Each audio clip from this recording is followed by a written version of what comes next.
Hey everybody, this is Khara Crosswhite Brindle. I have my two wonderful colleagues and friends with me again today.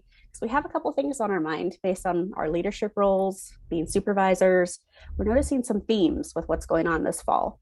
So we're going to talk about rigidity. We're going to talk about the fix-its. We're going to just talk about some things that are happening with the youngest generation of therapists and how we're supporting them and navigating those things. So who wants to kick us off in what you're noticing? I just want to start when you say like the younger therapist. I was like, that implies I'm old. Oh, no, I mean Let's like start it there. green. Yeah. Seasoned.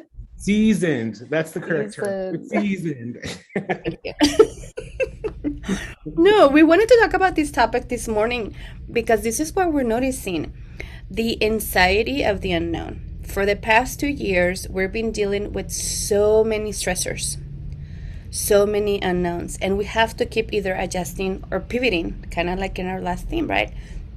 So, what we're noticing, and all of us were discussing, is when we are with consultees, when we are with supervisees, their anxiety of wanting to fix it, have a rigidity with the model, Mhm. right? Being in their heads, not being able to be present with the client and trust not only the model, but trust the process. Right. Exactly. hmm Alex, are you seeing that as well with your people? Yes, and it shows up a lot with inner self-talk, inner, it's especially with the inner saboteur, self-doubt, the two terms that I use for my clinicians and my consultees and supervisees is the term, who are you listening to? The parasite who's taking you out of the here and now, or the ally, the one that's going to build you up. And you Mhm. have to be mindful, what's the intention of you, what's the intention that's coming forth when you listen to each one. When you listen to the parasite, which is say taking you out of the process of the here and now with the client, you're disconnecting and you're not being present with the client, and you're allowing doubt and getting in the way. You are getting in the way. um, and and when you listen to the ally, you trust, you rely on the skills that you do have and you have acquired through the training. So at the end of the day, you need to be mindful that you are the trained professional in the process. The client is the expert on themselves, and you have to trust the process and the tools that you have as you're executing, and not allow yourself to get in the way. Mhm. Absolutely. And this really resonates because I just started teaching again this fall because that's when classes usually start, right? And I'm teaching basic techniques, which really slows them down, right? We're not jumping right into modalities or certain, theories. We're really looking at attentive listening and what does it look like to hold space and showing them that you're actually in the room. And Yeah. so I love that we're talking about this because I could totally see those young clinicians really start to fixate. Am I doing this right? Mhm. Is this the right technique? Is there only one way to do things? Yeah. And I found myself emphasizing there isn't one way to do things. However, here's some of like the best tools I can offer. How do these land for you?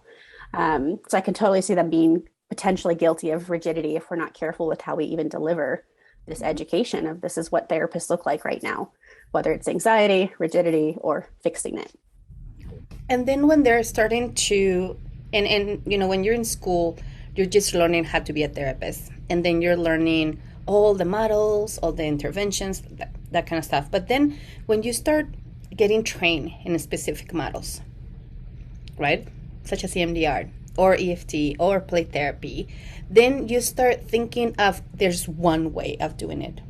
And I saw this video and I have to repeat it, or I saw this trainer and this is how you do it, Mhm. right? And they forget to customize it to make it theirs. They forget that our clients were not the clients that we saw in the video. Yeah. Right. Yeah. Right. And I love the analogies, the terms that Alex used, because for me it's always like, did you went to your head, what just happened here, Yeah. right? What is the nervous system trying to tell you there? Were you able to attune what is happening in your body as you're in front of this client? And they go back to, but in step one, or this intervention, and I was like, oh, got it. The anxious person just show up here, right? Or Right. I want to imitate. I want to do how, this person did it. And I was like, yeah, but that person is not here. You are here. How will you do it? Right, and have it show up authentically. I feel like what you just described, Liliana, is what my own therapist calls the clipboard version of us, the one that's checking off boxes. So in my case, it's clipboard Khara. And now I name her like, oh, she just wants to do it right. She wants to follow the rules. She wants to get through the list. And I see you both nodding. So I think we all have a clipboard version of ourselves. But this generation is just noticing that of like the sense of wanting some control in the last 2 years as things have been really bizarre. So I think the question for you both, as you are leaders in this community, what are you doing to help them with this phenomenon of fix-its, rigidity, or wanting to do it right? I just finished a training this week with EMDR and human sex trafficking clients, and this theme came up with seasoned clinicians, and they said, it's when I get a new population, I really want to stick to the protocol. I want to make sure that I'm crossing the T's and dotting the I's. And I said, yes, but then we lose the art of the protocol, the art of therapy, the art the gift that you bring when you show up with the modality. And they're like, what do you mean? It's like, so let's talk about protocol for any modality. There's the protocol, and then there's the art, meaning how am I going to show up and be transparent, and how am I going to be present with the client with the protocol? That's art. And that's authenticity, and that allows, it builds the bridge from the here and where I need to be, and you are holding space, and allow that art to show up by you showing up. And yes, we have to rely on the protocol as it shows up and as we move forward, but what's more important is you showing up with it. For example, I can send you send you Uber Eats, Khara and Liliana, but isn't it much better if I show up with the plate to your house saying, look what I got you? Does that make sense? More heartfelt. Anybody can bring the protocol to you. But at the end of the day, it's how it's delivered, who brings it, and that's the gift, and that's the connection, and that's what's going to make the difference for any interweave, for any assessment as the client is being prepared. You are going to be the one that's going to be preparing it with them, and that's the gift in itself. If you don't have paprika, or you don't have pepper, they'll still eat it. Why? Because of the gift of your presence. And so we have to remember that even though the modalities help with the process, you yourself being present are the gift of holding space. And we need to go back to that reality, that core belief. Does that make sense? That connection. The modality is nothing without the human. The modality cannot function without the individual. So that's what I'm teaching right now, and telling them, bring it back to core. Bring it back to, we are bringing the gift forward with our presence. I love that. That analogy is so powerful too, of like who's serving or bringing the food. I just heard that Alex is bringing me food. That's all I heard. Right? It's like, where's my plate? No. Liliana, what about you? What are you doing to support your people? I like to humanize therapists. Right? It's again what Alex is talking about. Humanize that we're just learning, and anytime that we're learning something, it takes time to integrate it. It takes time to make it us. So I tend to use analogies. So as Alex was talking about, I was like, yeah, it's like cooking, right? When you get a recipe, man, you are reading that card and chopping, and it is this anxiety about making it right, that I forget something. Right? If you throw the box and you're not sure, like you go and get the trash, you get the box out of the trash, like to read it that I forgot something. And as you're cooking that meal that often, you realize that you don't have to read the instructions. Even when you go to buy the ingredients for that recipe, like you already know what you need. And that's because of the repetition. So what I tell my supervisors and consultees is this takes time, right? Attuning, listening, and then practicing interventions, protocols. That takes time because we're learning something new. Right. Please humanize yourself. Give yourself time to learn. You can practice a skill, right, in a daily basis. You can say, this is the skill or the intervention that I'm going to be practicing today. And then take it one step at a time. Don't try to know it all, because we're not genetically predisposed to know it all the time. It took us time to learn to trust our heads when you're a baby, like you let go, right? It took time for us to learn how to crawl, how to stand up, how to walk, how to eat. Do you remember? Like, I'm sure your mom has pictures of you eating, like, goes everywhere except your mouth, right? Dressing, like, let's make it playful and let's remember that everything takes time. And what I care about is, were you present? Were you able to attune? What was the felt sense in the room? When you went to your head, is that because you needed to take a break? Is that because the anxiety showed up? Is that because you were questioning? Like, let's have awareness of what's happening in the room and then come back home, as Alex was talking, right? Like, let's come back and let's be present. Because at the end of the day, and I can say this with certainty, my clients don't care how many credentials I have. They don't care how many models I know. They care, do you see me? Right? Can you validate my experience as it is? And can you help me organize everything that is happening so that I know what is happening for me? Right? Like, that's what they care about. They don't care, like using EMDR, I loved Alex was using, like, they don't care what step I'm using. They don't, if I'm doing play therapy, they don't care if I'm using directive or non-directive. In EFT, they don't care how other trainers did it.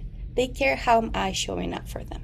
So humanize, give yourself time, and know that it will come to you. The more that you practice, it will come. And what we do care is, can you be flexible? Can you be human in the room? Right. Can you empathize with that part? And that's such a powerful part of the success of therapy, right? Is this relationship, the rapport, the trust that you're both describing. I think the last element that I've been doing with my people, whether it's consultees or supervisees, is just the self-awareness, which I think blankets both of your concepts that you've shared today. And just saying, like, can I notice that shift? Do I know when I'm in my head versus my body? Do I know when I'm in clipboard mode? Do I know when I'm feeling uncomfortable and what's the result of that? So I think just like slowing people down. And in my case, I think you've heard me both say this, like holding up the mirror gently and being like, this is how you're showing up right now. Are you aware? And if not, how do I help you with that awareness? So I feel like I'm doing that a lot, especially noticing the rigidity in all of us as we're trying to control situations, or, it's part of being human. We're feeling that. And so I think all three of these strategies would work for folks when it comes to growing and changing and adapting with what's going on in our world. Yeah. For sure. Any final thoughts for our viewers in this case as we talk about this? I want to bring this one point because it's coming up a lot with my new supervisees. The difference between comparison and inspiration. So I always tell my supervisees, don't try to imitate, don't try to copy, and notice what the difference between comparison and inspiration. If somebody inspires you, hold on, look at what characteristics they have that you need to develop within yourself. I love this about this person and love this about this person. So how can I develop that within me? Because I have that within me, instead of trying to imitate. Because when you compare and imitate something, you're seeing one up, one down. And it's not about one up, one down. It's mutuality. We all are gifts, and being able to hold space for people and be mindful of that. And showing up is the gift for the client, from us, by us, for them. And so we have to realize that when we compare, it's doing a disservice to the gift that we hold. So we have to look at how, reframe, if you may, reframe how you perceive yourself in your clinical role. Do not compare, but allow yourself to be inspired to grow, to develop, to be better. And that will really feed your core, and not necessarily look at how you're messing up, but focus more on, look how I showed up, instead of look how I'm messing up. And then just ride with that and ride with it, and just see how it's going to change your perspective on how you develop as a clinician. That's so much more empowering too, right? To say focus on what you're doing well or how you're showing up versus the negative, because that's just self-defeating. Right. So hopefully our viewers are getting some ideas. Also, we're definitely normalizing how common this is. We've all been there with rigidity and fix-its and wanting to do it right. So hopefully our viewers are hearing that as well as some ideas or strategies to address it, because it's not a perfect science, but it sounds like we have some things that might work for them. Yeah. Awesome. Well, Alex, Liliana, thank you both so much again for doing this video with me. Viewers, stay tuned for more videos. We'll see you next time.